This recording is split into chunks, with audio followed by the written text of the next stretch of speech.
We are live. Welcome to True Faith Presents the Charlotte Show with special guest Chris Waugh from The Athletic. Chris, I have to first extend an apology to you for the graphic that we used for today's show. I want to say that it wasn't my doing. We're not on Georgia's payroll. And that Glenn, I think, was using a little bit of creative license. But I said to you on Twitter that last time I did this with George, he answered his own question. He asked me how I was, and I said fine, and he said that he was fine. It was anyway. Somebody said that I was very disrespectful to him because I said that I hadn't asked him, and I don't want us to start on that foot. So my apologies. That's quite all right, but I am all for you being disrespectful to George, even if now for the rest of my life he is going to hold that against me. But well, I apologize. It's not. It wasn't his doing. It was Glenn's doing. It wasn't my doing. Anyway, how are you this evening, Chris? Fresh off another press conference today.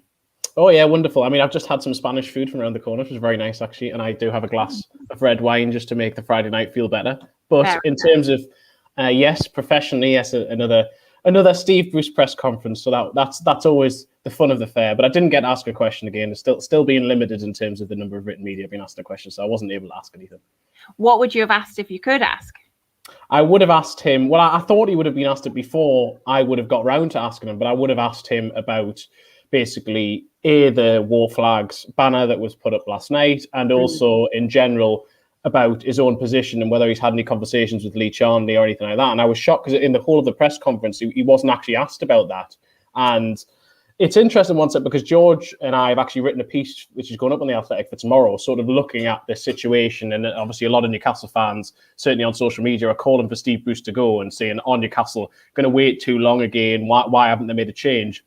And we've sort of looked back at the history of Newcastle United under Meg Ashley and the management situation. And it is, as most people think it is, that basically they don't make changes until Newcastle are in the bottom three. The only time they've ever sacked a manager for this reason was Steve McLaren when they slipped into the bottom three. The only other time they've made an enforced change was when there was 8 games to go when they brought in Alan Shearer when Joe Kinnear was ill. But for the 6 games before that, Chris Hughton was left in temporary charge and Newcastle slid from being outside the relegation zone to inside the relegation zone. So historically, Mike Ashley does gamble, as people say, but actually he gambles in a way that he doesn't do anything. Whereas at other clubs like Watford, for example, gamble by sacking managers all the time. Newcastle do the sort of opposite.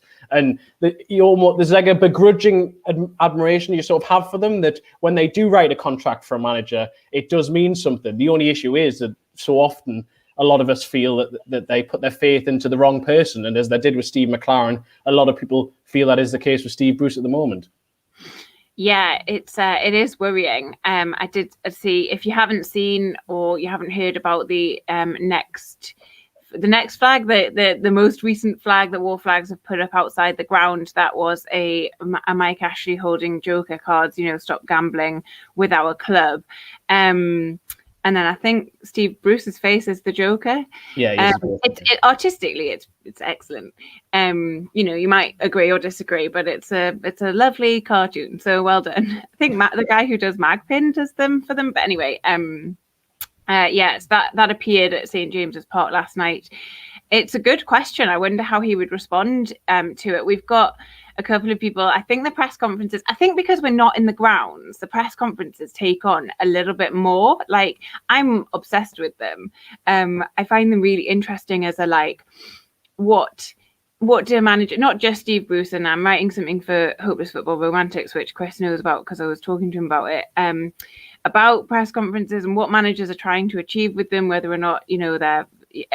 But I think in this time where we're not in the ground, that people really pay attention to what Steve Bruce is saying. And a couple of people are saying, Caleb says, what the fuck is going on in the press conferences? It seems like Bruce is at the same point mentally as McLaren was in 2016. What do you think about that, Chris, if you can cast your mind back? Well, that's an interesting comparison to raise. I mean, I actually wrote about this the other day and made this comparison on The Athletic after Newcastle lost to Manchester United, because Bruce came out afterwards and said that for an hour they played really well. I mean, I don't think it was quite that long, but I did think first half, for large periods, they did play well. And he, over the last few weeks, he's kept on saying, oh, we're playing better, we're playing well. And there was a point during Steve McLaren's reign, sort of around Christmas time, just afterwards. And I remember being at Watford away in the league. They played Watford twice in quick succession. And McLaren had said basically the same thing after every game. It was, oh, we're playing well, and it'll come after time. And they were playing quite well, but they were losing games. And eventually I actually took him on side. I said, Steve, you can't just say the same thing over and over again. I said, for a start, you actually need to instill some confidence in some sort of way, but also the team is playing well, but you're not winning games. You're actually losing the majority of games. And that's the point where I feel we've got to with Steve Bruce. And there's an irony about it, that for the first sort of 18 months of his tenure, he would pick up a lot of results, but there was no real substance behind them, or a lot of people felt there wasn't substance behind them, and that eventually it would regress to the mean. And we all wanted to see better performances. And now the performance is almost irrelevant. Newcastle need to win games. Obviously, we'd like them to do it playing well, but at the moment, tomorrow night, if Newcastle were terrible and won 1-0, I don't think anyone would care as long as they got that victory. Well, you say that, but there's almost this split. I see it particularly on this show. It's a question that comes up quite often: is would you take going down and Steve Bruce going, or we stay up but he stays? And I don't know if you've got an opinion on that, but some of the it does seem to split. I think it tips in favour of smash and grab. We'd like to stay in the Premier League, please. Because the overriding thing is we love this club and don't want to slip down leagues, don't want to do a Sunderland, if you will. But I don't know. I think some people do kind of think, fuck it, let's we deserve it. Maybe that's the only way to get rid of him.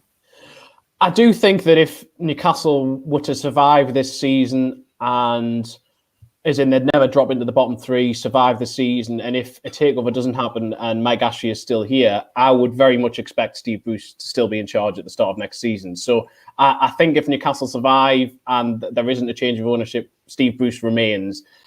If and when fans return, I think that maybe the mood will start to shift a little bit more, that the hierarchy haven't really responded in the past necessarily, obviously famously under Pardew, and then it took them a long while under McLaren. And when supporter opinion had seemed to shift, they didn't necessarily listen to that. But the difference this time is there were already a lot of supporters who were no longer going on the season tickets or even giving up their season tickets pre-COVID to try and encourage fans back into the ground if Steve Bruce remains manager. I think that may force more of a change than Newcastle, than anything else that could happen at Newcastle, other than if they do slip into the bottom three in the next few weeks. So yeah, I think that Newcastle would start the 2021-2022 season with Steve Bruce in charge if they stayed up and if Mike Ashley was still owner. If they went down, you mean? And Mike Ashley... No. If they stayed up and Mike Ashley was still owner, right, and I think that Steve Bruce is still here. If they go down, I mean, this is the. But if he was still owner and we went down. Well, I think that's the sort of that's the difference this time, and then this is when George and I've written the pieces. There's a slightly. I don't think this time it is necessarily inevitable that Steve Bruce gets sacked if Newcastle fall into the bottom three. I think there's a good chance, and I think Newcastle will eventually panic if that happens. But there is then also part of me that looks at it and thinks, well, Steve Bruce, for a large part of his career, has been in the Championship. He's been promoted a few times. Do Newcastle gamble and think that if we are going to go down and if there isn't going to be a change of ownership, do we just stick with Steve Bruce rather than pay him off? Do we at least keep him for the first few months of next season and see if we can come back up? So I don't think it is inevitable that he goes in the next few weeks if they don't win the next couple of games. As other people, some people will argue and say that they shouldn't be, but Mike Ashley's Newcastle don't necessarily do things in a logical way. They are beyond faithful. They have this sort of blind faith in certain people, and they seem to put it, in my opinion, quite often. They seem to it's almost like this desire to continue mediocrity. It's like they give Alan Pardew an 8-year contract. That they extend people's deals. They give long-term contracts. That they almost want it as in, as long as we're sort of between 13th and 17th, that's great. But eventually that comes back to bite you on the backside. And that's exactly what happened to Newcastle in 2015-16. And that's exactly what a lot of people fear is happening right now. Yeah, absolutely. It's I think that's sort of like accepting mediocrity is just it, isn't it?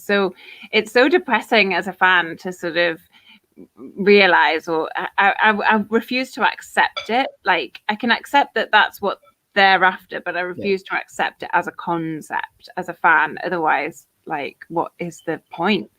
Well, in terms of that, I always think it's a lot of people get annoyed when you sort of talk or write about certain things that happen in Newcastle United, and if you sort of say, oh, if they were to survive this year, that's great in one sense, but there's always the wider context. I don't think it's great that Newcastle United should just be surviving this season. In the wider context of it, that's not where Newcastle United as a football club should be. But Newcastle United as a football club is owned by Mike Ashley and has been for the best part of 14 years. And so in the context of that, survival to him is basically success. Bruce even admitted it on Boxing Day when he came out and said, although he said all along, I want his remit. So whereas before he talked about top 10 and he talked about edging the club forward, and then he basically came out and said, well, my remit. And so basically what the people above me have said is you have to keep Newcastle United in the Premier League. That is the goal. That was the goal at the start of the season. But I think where Newcastle and Fulham differ in that sense, and I think the reason why the sort of different trajectories they're going down and why Fulham look to have more momentum is that has been Fulham's outwardly stated goal all season. Everyone's been on the same path with Fulham. It's been, right, this is going to be a real struggle. We have to just try and reach as quickly as we can. If Steve Bruce would say that magic points tally, whatever it may be. Whereas at Newcastle, it was almost they actually started the season reasonably well points-wise. And then for a long period, I remember when he was asked early January about whether Newcastle were in a relegation battle, and he basically batted it off. And it's again, this idea that it's sort of crept up on them. And therefore, you're responding afterwards rather than accepting the position you're in, and suddenly it dawns on you that is the situation you're in, and it's a lot more difficult when you're in that position than if you're in Fulham's, which has been, this is the target all season, this is the goal we have to reach. And Newcastle seemed to be, it's almost like an existential crisis, and I think we saw it at the start of Benitez's second season as well, its second full season in the Premier League, because the first year, that again was, the goal was, right, this season we just have to survive. And Benitez has always talked about wanting to push on and wanting to kick on. And then he didn't get what he wanted. And it was, again, we have to do the same thing over and over again. And it took them to 11 games before they won a single match that season. And I think that's the difficult psychological position that Newcastle are in. Yeah, it's interesting, isn't it, when you think about Fulham versus us, in terms of Fulham looking up and looking like and we're just like looking behind, like, oh, are we close? It's totally different mindset. That's such an interesting point I hadn't really considered. Also, you're getting a lot of love here, Chris. You're getting Sir Waugh from Gil. And Colkin was on here the other week, wasn't in the same league as Sir Waugh. So you can let's screen grab that and send it to him. Yeah, I can screen grab it for you. So just while we're still on Bruce a little bit, who was he speaking to when he was asked about laughing with Solskjaer and he snapped back? So if you haven't seen this, the video is making the rounds a little bit on social media because Steve Bruce was videoed. It sounds so weird. It sounds like somebody's there with a video cam. Well, they were. Steve Bruce was caught on camera after the Man U game, laughing and, you know, being pally with Ole Gunnar Solskjaer, and that, you know, they know each other, that's fine, but we had just lost 3-1 and we're very, very close to the drop zone now, and a lot of people took issue with that. He doesn't seem to be taking it seriously, and so he was asked about it in the press conference today. I think Liam, who's asked this question, just wants to know who asked. He snapped back. He didn't seem very happy with that question at all. No, he wasn't very happy with the question. The question was asked by Oscar Paul from The Sun. I'm sure he won't mind me saying it, that it was him. And yeah, I listened to your podcast the other day, and I know that you got quite irate about this, and I know quite a few other people did. And I understand both sides of this. The optics of it look terrible after the game, and particularly the situation Newcastle are in. So the optics of it I have an issue with. I do think, and I think that this is part of the problem.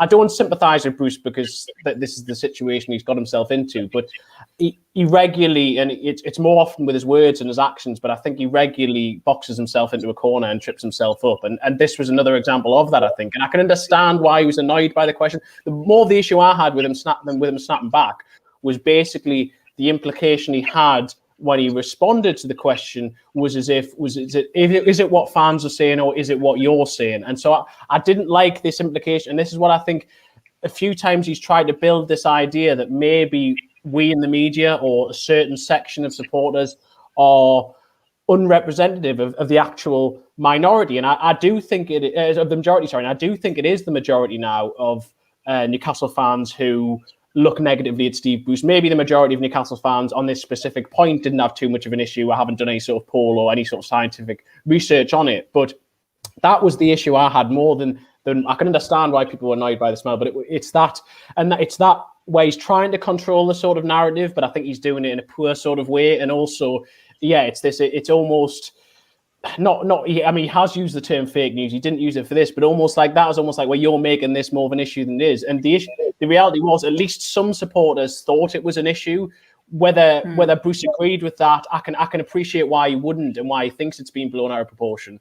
But some supporters did find it an issue, and therefore, I think it was a valid question, and I think he shouldn't have responded in that sense. I think he was right to defend himself if he feels that way, but not to shoot down the validity of the question.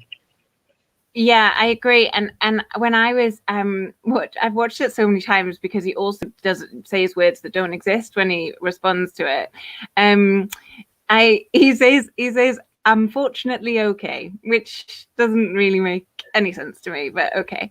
Yeah, it is an issue, that response, and it did just seem really prickly. I think you can defend yourself. I think you can reasonably say, well, look, I can see why that doesn't look good, but I've known him for a long time and he was complimenting the side and all of this, and I can take that on board. There's ways to deal with it and still defend yourself and have some humility, but I suppose we haven't really seen a lot of that from Steve Bruce in press conferences. Well, I don't think it's helped the way that he's dealt with me. And obviously, I am biased in the view that I'm giving across here. I am someone who would like to be able to ask a lot more questions than I'm seemingly able to, and I think that there should be a sort of open dialogue in press conferences. Steve Bruce and the club feel differently, and that's fair enough. That's their opinion. But I don't think the situation's helped them. I think when there was the press conference where I think it was the pre-Leeds game where. The press conference when we as the written media. So just quickly to explain how press conferences have tended to work in the last few years at Newcastle United, there's a radio section which is separate to what is then a broadcast section where the written journalists tend to be in the broadcast section but don't ask questions at that point. Then afterwards there'll be a separate section when the cameras aren't on, when written journalists would ask more questions and try to probe and just take things in a slightly different direction and maybe go a little bit more in depth rather than looking for the specific soundbite you'd see on TV, get things explained in a little more depth. And that happened over Zoom for a while. So there'd be 3 different sections of the press conference on Zoom, but now it's being changed. And so now you have a separate radio section, then there's a broadcast section again, which we're allowed to listen into. And then we're tending to get 2 to 4 questions from written journalists tagged on to the end of the broadcast section. So there's no embargoed section as it would have previously been. So those quotes would come out afterwards. But before it shifted into this sort of amalgamated one between the broadcast and the written media, there was a press conference where the written media weren't allowed to ask a single question. And it was telegraphed beforehand. We emailed on the Sunday saying that there will not be an opportunity for written journalists to ask a question. Then it happened, and then it was written about quite extensively by some people. And I think the club was surprised by how much anger there was out there from supporters who felt that this wasn't fair. But Bruce responded basically saying he didn't think the coverage was fair. He did an interview with BT a few weeks later. But the issue I always had with it is I didn't understand what his exit strategy was from that. At what point did he think, or did the club think? I mean, I think it was a collective decision. I don't know exactly who made the final call on that, but where did they see that going? Because say if they'd beaten Leeds and he suddenly lets the written media back in, it's just like, oh yeah, well now I've won a game, everything's going to be fine. They didn't win against Leeds, they lost, and then by the Friday, the written media were allowed, I think it was a couple of questions after that press conference, and it sort of continued subsequently in the weeks afterwards. And it's now this sort of halfway house. And I think that any sort of goodwill that may have been out there, and I know supporters won't want to hear that because they won't think there should be any goodwill necessarily towards the manager, but I think that relationship is very important for the manager. I think particularly with the local media, the relationship with the Chronicle and Journal, I think is especially crucial. I was there formerly before I was at The Athletic, and there's definitely been a breakdown in the relationship there, and I don't think it's helped him by doing that. I think if he was going to have any chance of getting supporters back on board, he needs to communicate with them as much as he possibly can and through various mediums. And instead, I think that what we've seen is more spiky responses. He clearly isn't trusting of journalists, which is fair enough if he feels that he's been led down that path. But I don't think he's helping himself by doing that. And instead, we're in this there's a weird sort of dynamic going on. And I just don't think it's to his benefit. No, I agree. I think that boxing himself into a corner is so right, isn't it? Just like every single time there's something that comes out, I'm always like, oh, it's Friday. Like, what's he going to say today? Because it's something, like there will be something. There are some questions coming in. Am I in a carpet shop? No, I'm not in a carpet shop. My mother loves these. I'm in my parents' house because I'm an adult baby, and my mother loves these curtains they used to be in the living room. Do you need to know this? No. Good information. People are asking. People want to know. Too much information. And they don't care about Steve Bruce and Newcastle United. They want to know about your curtains. Paul says he thinks that's a Turkish harem. It's not that. Oh my God. Right. Okay. I suspect I know the answer to this, and then there are some questions coming in about the squad, which we'll. I'm embarrassed. I've gone red on my neck, not on my face, because I'm. You got red on your neck? Is that a thing? When I'm embarrassed, my neck goes red, but I've got makeup on, so it's not. Anyway, let's have a look. Sorry. Let's get back to being professional. Chris, do the club provide media training for Bruce? And do they have internal press briefings before he walks out and opens his mouth? Imagine if they did, and this is what happens.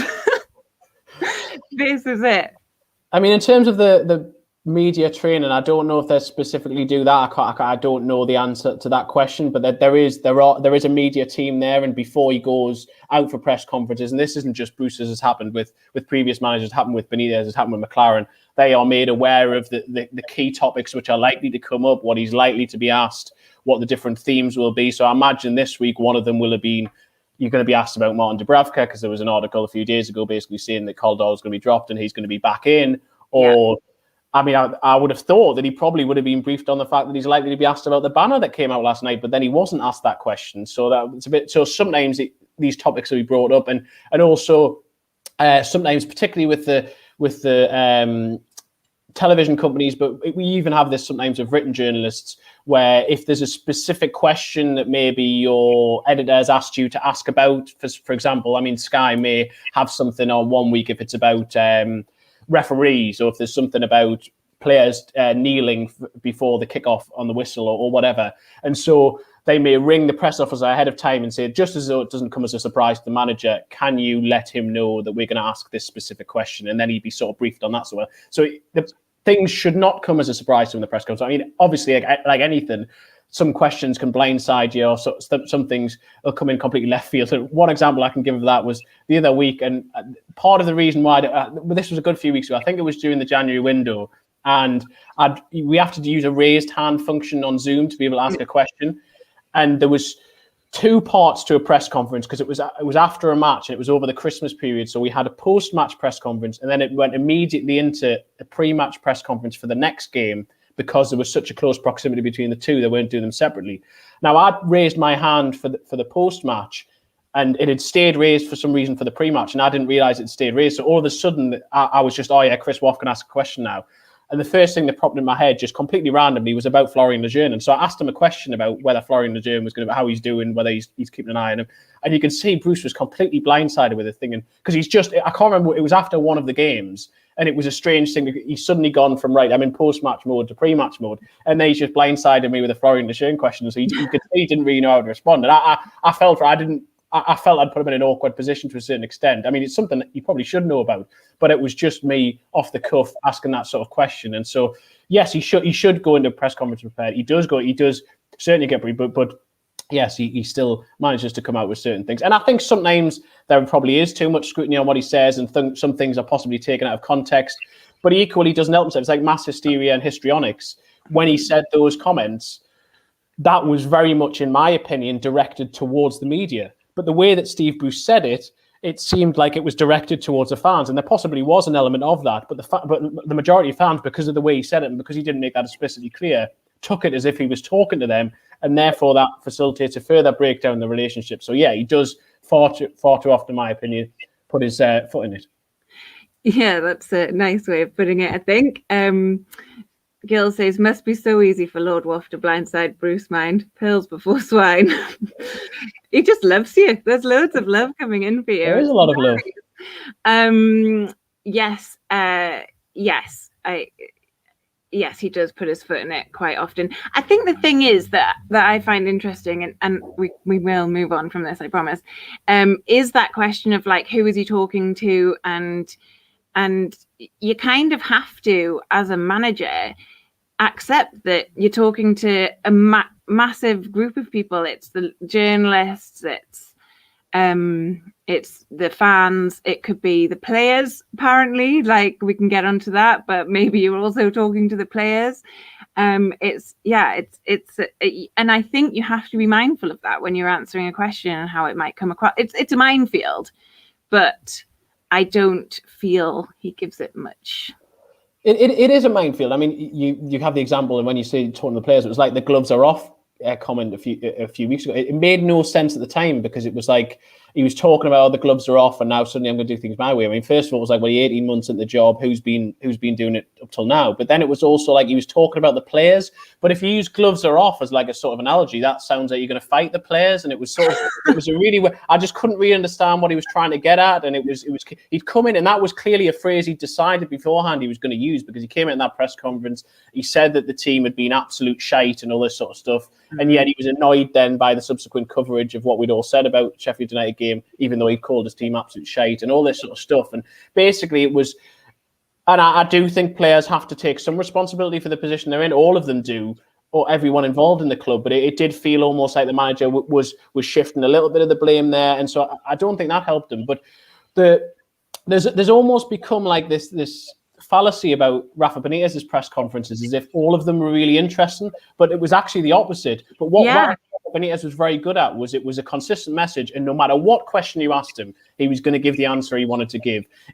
The explosive ones, which are the ones everyone remembers, were because he came in with a purpose and he wanted to use those for a specific reason. But 95% of Rafa Benitez's press conferences, he could basically have said beforehand what he was going to say for most of the different elements of it. But he was consistent in what he said.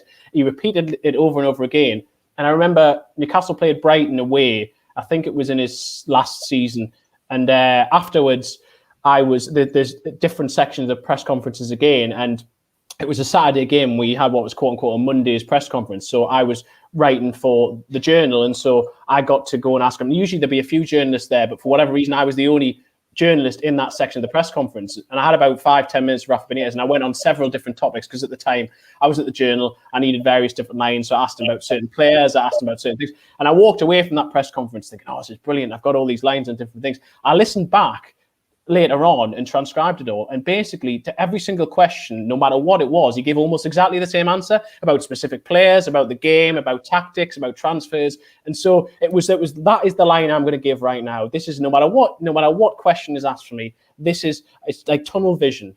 And I'm not saying that every single manager has to work like that, and other managers do things in different ways, but that's where he knew how to control the narrative, and he knew this is all I'm going to say. Whereas Steve Bruce, sometimes I feel him, because I think certainly during the first 18 months of his Newcastle tenure, I think he was almost trying to help journalists, as if to think, oh, I can give you a line here, I'll try and help you out with that question. And he was a lot more amenable to answering questions than Rafa Benitez was before him. But I think he tied himself up in knots when he did that, because he wasn't always consistent in the answers that he gave.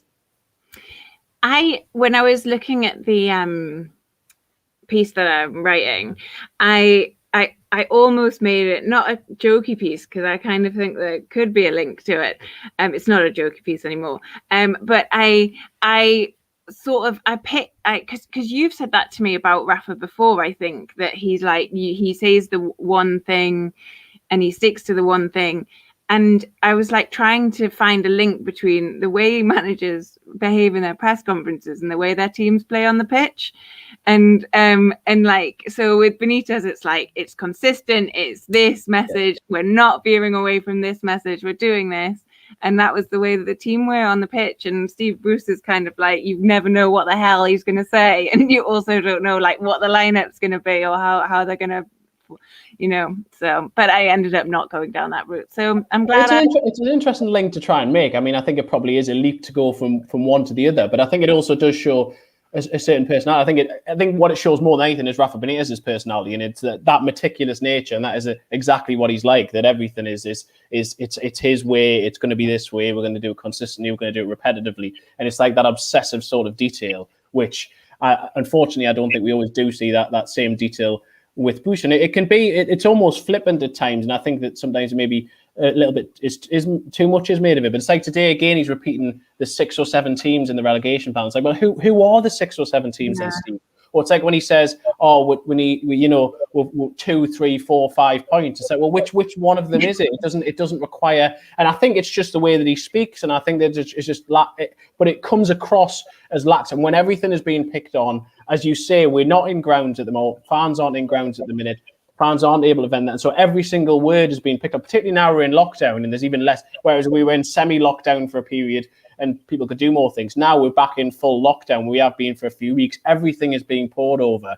And so it's just like try and stick to whatever script it is you're going to come out with. And yet again, we had that sort of that magic point and these things again today, which I understand why they are frustrating fans because they want a sort of consistent message. Whereas, and if you contrast that with what you're hearing from Scott Parker, it just sounds quite different.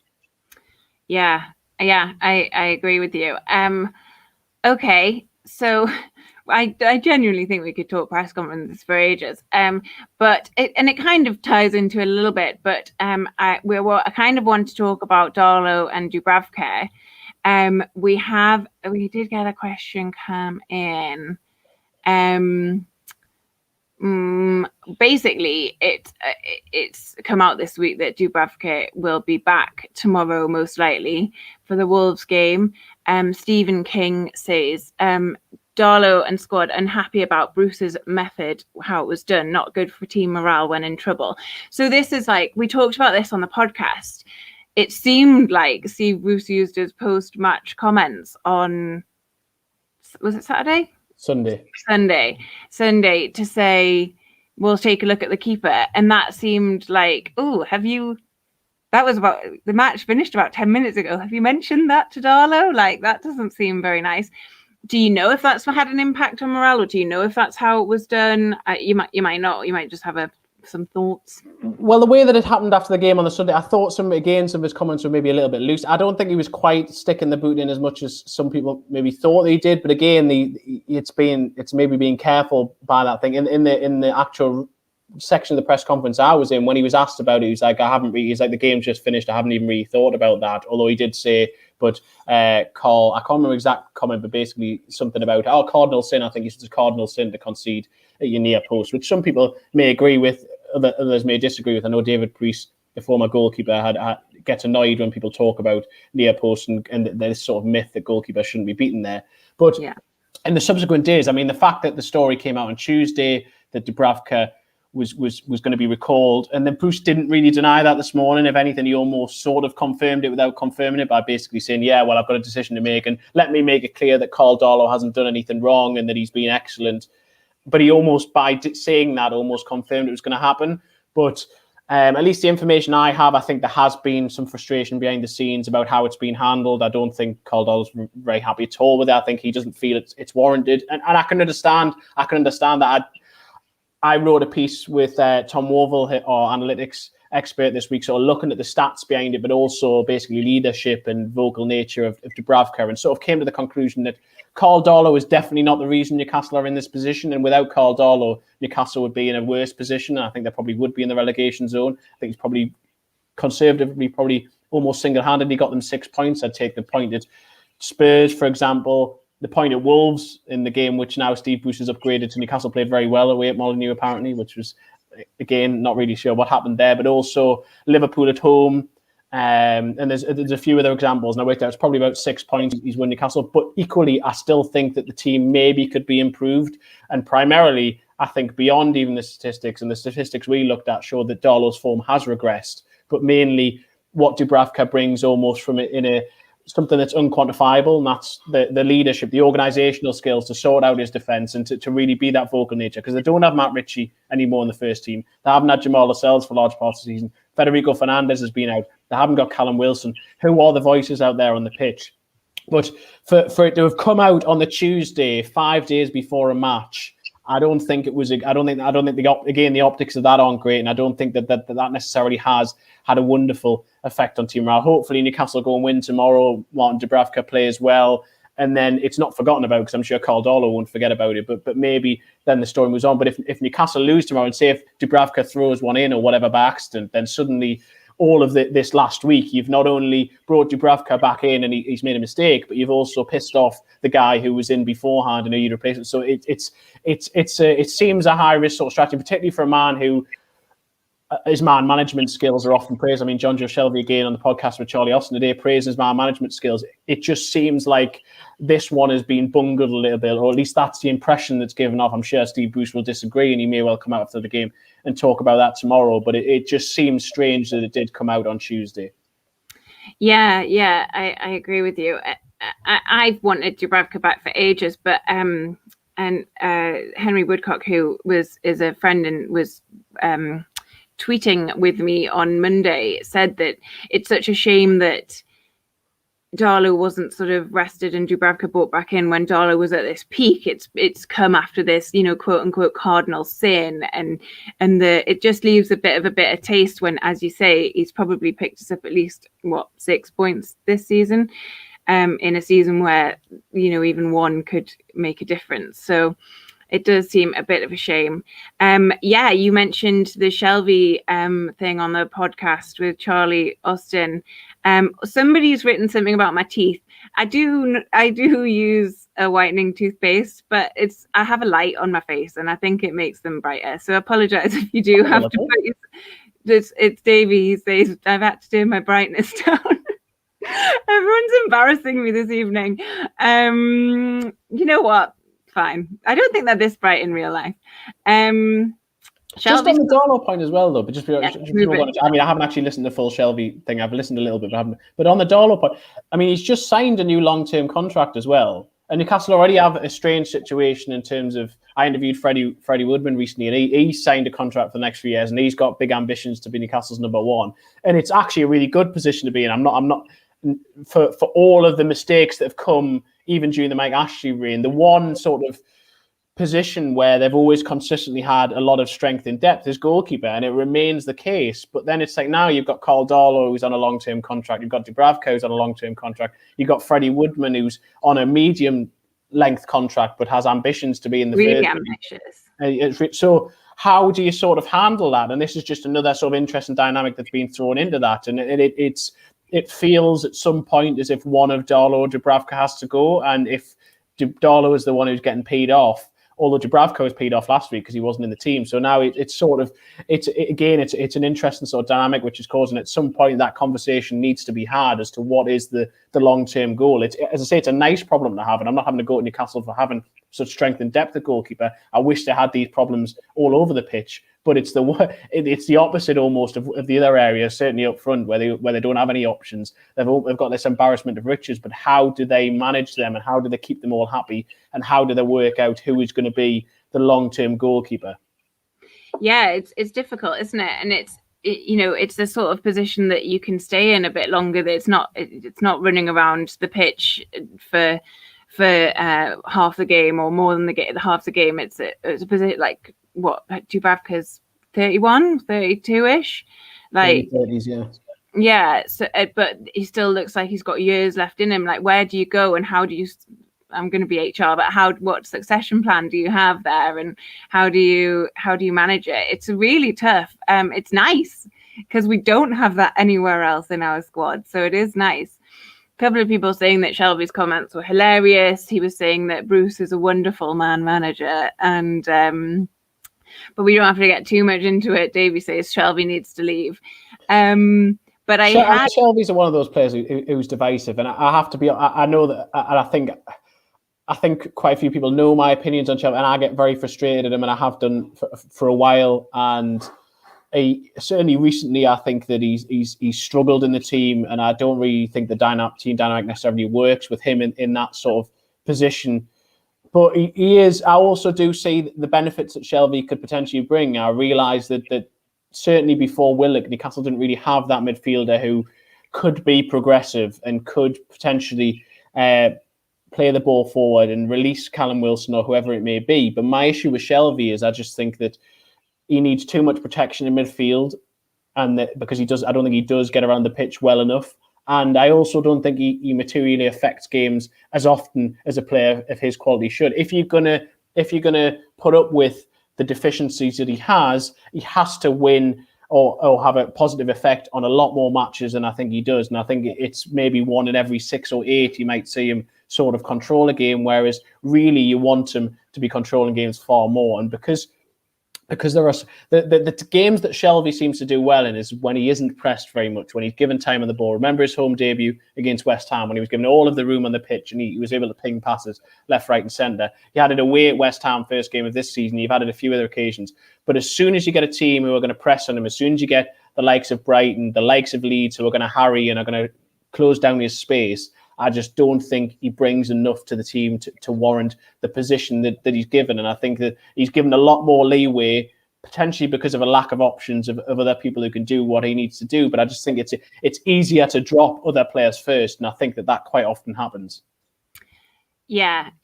I mean, I'm one of the people who's lost patience with Jonjo Shelvey. You'll know that from the podcast. I just think there's so much like, but like he could. Well, he doesn't. So I don't know what the answer is. He's obviously very happy where he is from the comments that he made on that podcast. So Mark Colby is watching. He asked a question. This is an interesting question. With Chris being a young pup, that's you, Chris. What season do you regret not being alive? That seems such a dramatic way of writing that. Or old enough to witness? That's a good question. I think it would probably be the Keegan promotion season.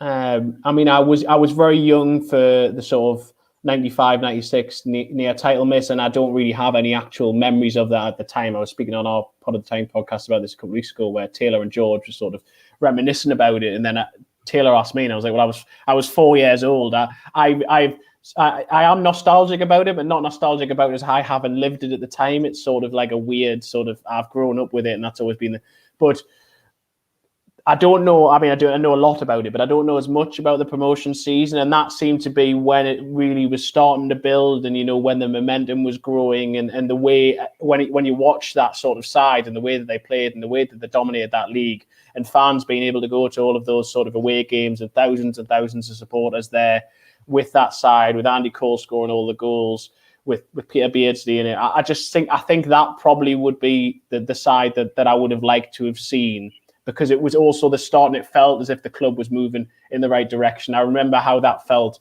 around the Sir Bobby time, or when Sir Bobby was first coming in, and that it's almost, and it sounds stupid, but it's almost before you reach the height, I almost prefer, because it's like it's that excitement of where this could go. And I suppose that we almost got there a few times with Rafa Benitez as well, and it's like it's a thought process of the possibilities do seem endless to a certain extent here. So I think I'd probably pick that season.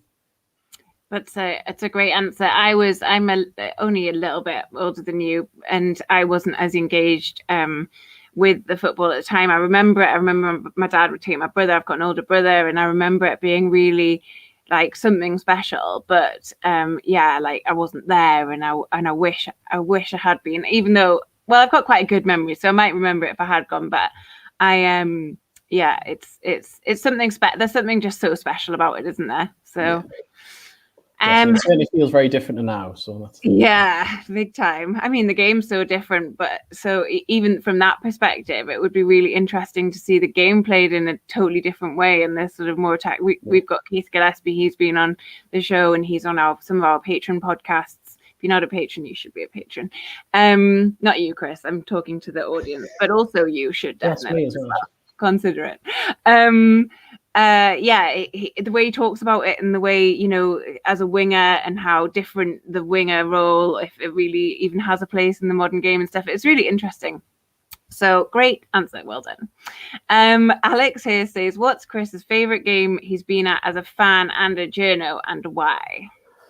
I'll go with the journal first, and actually from a professional point of view, it was actually a nightmare, but from an actual covering a point of view and the feeling within the ground, it was wonderful. And it was the 4-3 against Norwich in the Championship. And I'll explain why it was the nightmare from a journalistic point of view, is that basically everything I'd written was suddenly thrown out, and I had a really tight deadline. I was at the Journal Chronicle still, and I had to my deadlines were already really tight. I had to file a 1,000-word match report. I had to file 5 things and a back page by a certain period of time. And obviously the game completely flipped. And so Newcastle were heading for defeat, and then suddenly they won, and suddenly the momentum's with them. And it was, and so from a journalistic point of view, it was horrendous in many ways. But actually being in that ground, I just remember the noise and just the building of it again when the goal goes in from Gale, and when the next one goes in, and it was just like suddenly the realization that, because in the weeks before then, Newcastle had started to pick up form, but there was still, because of the way they'd started the season, there was still sort of jittery sort of feelings about, is this going to work out? Is this going to be the fairy tale story we all want it to be?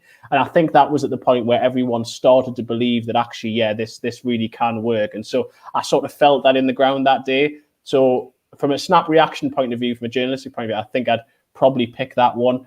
As a fan, I'd pick the 4-3 over Man United when Keane got sent off, which Shearer talks about actually on in his Athletic mailbag today, and about how him and Keane basically tried to find him in the tunnel and how that all came about. But as a fan, it was how old was I then? So I think that was either my first or second season as a season ticket holder, and so I was still quite young. I was going with my dad primarily most of the time, and just that match sort of had everything. And that was Sir Bobby Robson's side, and it's sort of pomp. It was the first season they were really getting really good, but they really took on Man United and at parts dismantled them. And when Man United got it back to 3-3, it was quite unjust on Newcastle, but that was how good a team Man United were. But Newcastle somehow found a way to win, and I remember it was a deflected goal, which I think was taken away from Shearer in the end. But that match had a little bit of everything, and it was just, I think that was again where we all started to really believe that the club had momentum again, and that things could keep picking up and could keep getting better. So yeah, those two would probably be my answers. When you were at that game, was that when you were like, I must write about this. This must be my career? Actually, I'll tell you the moment where I first thought that I wanted to be a journalist, and this is going to sound counterintuitive in some sort of ways, but actually it was, I don't know if it was the same season or season before, but it was when Dennis Bergkamp scored during the 2-0 loss to Arsenal. And it sounds strange because it was scoring against Newcastle, but it was like it was almost witnessing that, because I was in the Gallagher end, and my dad still has a season ticket there, sort of in the left hand corner, looking onto the pitch. Right. And I just remember the view. I can still remember vividly the view of seeing Bergkamp sort of go one way and Davies go the other. And I remember people getting up alongside the side and like effing and blinding and saying, "Oh, you shit," and all this sort of stuff. And I remember sitting there, and I was quite a naive. I was only like 11 years. I was quite naive, and I remember thinking, but that was brilliant what he just did. I know that was against our team, but that was amazing. Like, and I remember thinking, how would you, if someone asked me to describe that, how would you describe that to them? And it was, and so I don't think at that point I thought, I want to be a journalist, but I remember at that point thinking, how would I communicate across that's what I've witnessed, and that sort of beauty, even against my own team, that sort of indescribable moment that you're in. It's like, yeah, I'd say probably that was a strange sort of moment for it. So nice to watch you talk about that. Like, you could really see it. Like, I could see you seeing it. That's so funny. That's interesting. Yeah, it's funny that it was another team's goal that sort of was like, yeah, this is it. This is for me. Well, it's worked out very well. We have done nearly 50 minutes, which is crazy. I feel like I could talk to you forever, Chris. But it's your Friday too, so I won't. Maybe we'll try and do one more question. Oh, I'm getting more comments on my teeth. Thank you. Someone just asked me if I'm single as well. Yes, I'm not in my parents' house because I'm, happily married. Let's have a look at another good question before we wrap up. Give me a moment. I'm sorry. I'm just staring at the curtains still. I'm still fascinated. Yeah, I mean, the curtains are beautiful, so why wouldn't you be? Somebody asked a question that, okay, we'll ask this one because it's kind of interesting.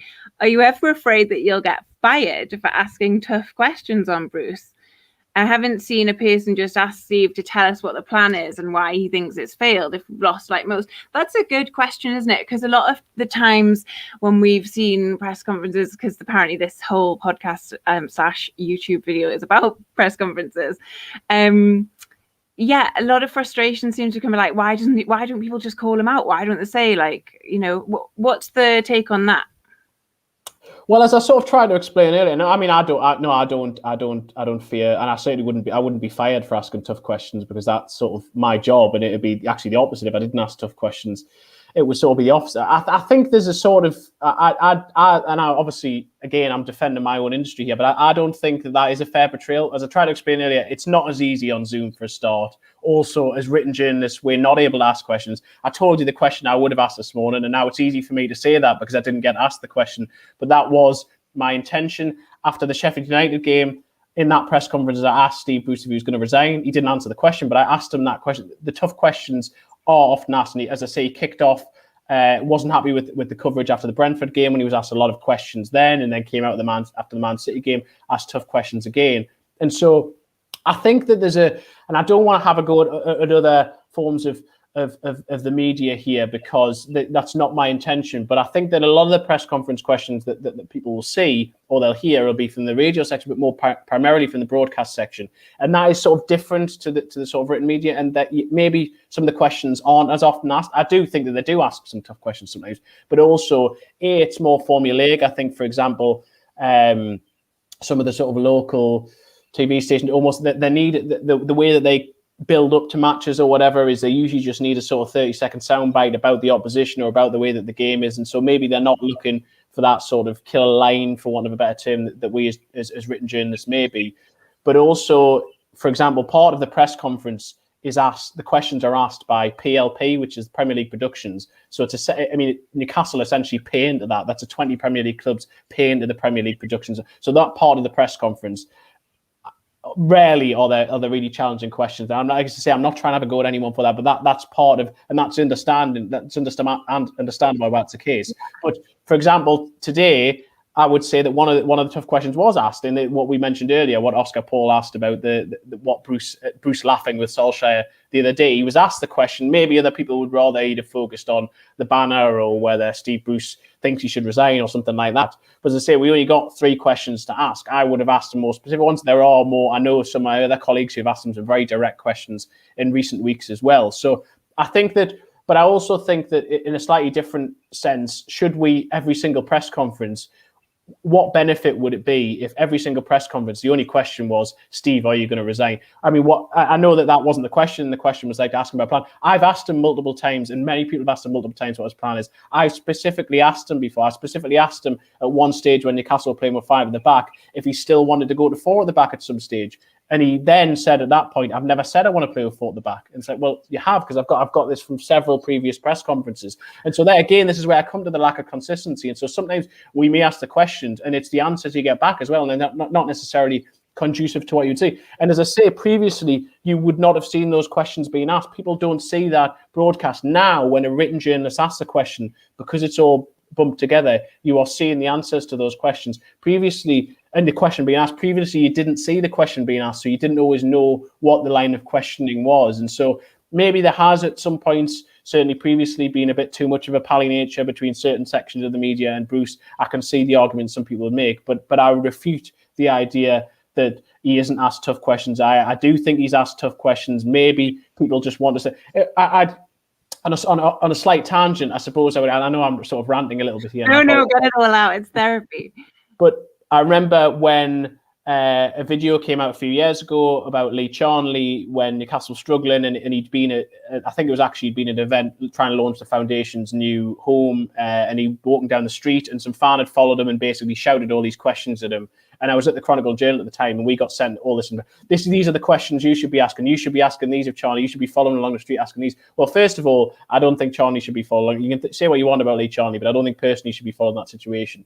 But also, journalistically, that's not ethically what we would do. But also, my response to that would be, what benefit did you get from that? You followed him down the street. He didn't answer a single one of your questions. So you asked him all the questions as you want to ask him, but he didn't answer a single one of those questions. So there has to be a sort of relationship that's built between journalists and sometimes that breaks down. And I do think that a large part of the media, local media relationship with Bruce and the club has broken down, or at least there are issues with it at the moment. The club will say that that's justified. Bruce will probably say it's justified. That's fine. That's his point of view. I would say that it should be worked through, and that really things need to. It will be in the club's and Bruce's interest for that to be resolved. They probably have a different view on that and think that I'm speaking from a position of I just want my cake and I want to eat it to a certain extent. Fair enough, but I just refute the suggestion. I do think that the tough questions are asked, even if you don't always see them, but they are becoming more and more difficult to ask because we aren't being given as much of an opportunity to ask them. Yeah, it makes sense. And I think as a journalist, as you kind of have said there, that you do want a rounded sort of view. You don't want it. You're not a protest group, or you're not you are trying to. It's difficult. It's a tightrope. Somebody said, ask my question, please. I don't know what your question was. Oh, we only have 5 minutes left. Well, less than that. And it's a good question. Okay, you can give just the answer, Chris, because I don't want to keep you too long. What dream scenario would you have preferred? Spanish League winner Rafa taking over Sir Bobby's team in 2004 instead of Liverpool, or Sir Bobby taking over Keegan's team in 97? He stayed at Barca. Does that make sense? You have to just pick. I think I'd go for Sir Bobby taking over Keegan's team, primarily just because it's something I've thought about more. I've never really. I mean, the other ones is a great idea, but it's not something I've necessarily considered too much. Whereas the Bobby Keegan is that sort of classic what if sort of scenario, and I've spoken to John Hall quite a few times about him talking about when they tried to go and get Sir Bobby at that stage. So I think I'd go for that one just because that is something I have really considered. Okay, there. I asked your question, Rafa Benitez is God. All right, tomorrow, Chris, are you going? Is it your... I am going, yes. It's at St. James's Park, so I will be there. We're up in the... what were the they're all the corporate boxes, and hopefully fans will be back in them and populating them soon. But yeah, we're up in that sort of section at the minute. So I suppose from a tactical point of view, you get a better view of the pitch, but it's not as good for sort of getting there is no, I was going to say the atmosphere, but to listen to what's going on and sort of on the pitch and things, it's not as good from that perspective. So yes, positive news that hopefully fans are back soon, and I really, really hope that is the case. Yeah, me too. It's a must win. I know many games are considered a must win, but it's a must win. Can you give us a prediction before we sign off? Well, Newcastle against Wolves always seems to be 1-1, so I may just plumb for the 1-1. I think Newcastle will get a point. I think that they'll draw. I'm not massive. Wolves are not. I know a lot of people have waxed lyrical about Wolves over the last couple of years. Certainly this season, I find them to be very formulaic. I find them that they have this sort of way that it's almost dogmatic, that they want to play this certain way, and you can see Nuno's drilled them, but not in a way where I think that he's almost coached some of the freedom out of them. Now I know they're coming in this game with a little bit of form, but I like to think that Newcastle would get a positive result and ensure that they definitely won't be in the relegation zone come Monday. But my predictions haven't been brilliant as of recent. My predictions have never been brilliant. I'm trying to think what game it was where I was able. Oh, it was a Chelsea game where I said to George beforehand, I said I've got a feeling that Newcastle are going to nick something tonight. And by half time, he just texted us just with laughing faces. So I think he's so. So maybe if you could predict that Wolves are going to absolutely win, that'd be great. Yeah. Wolves 4-1. Okay, perfect. I think a point's really my hopes have been recalibrated. I think a point's, if we can get a 1-1, I'll be happy. All right. Well, thank you so much, Chris, and thank you everybody who's watched and asked questions and commented. It's been amazing. Thank you, take care and stay safe, and I'll be back next week. Thanks.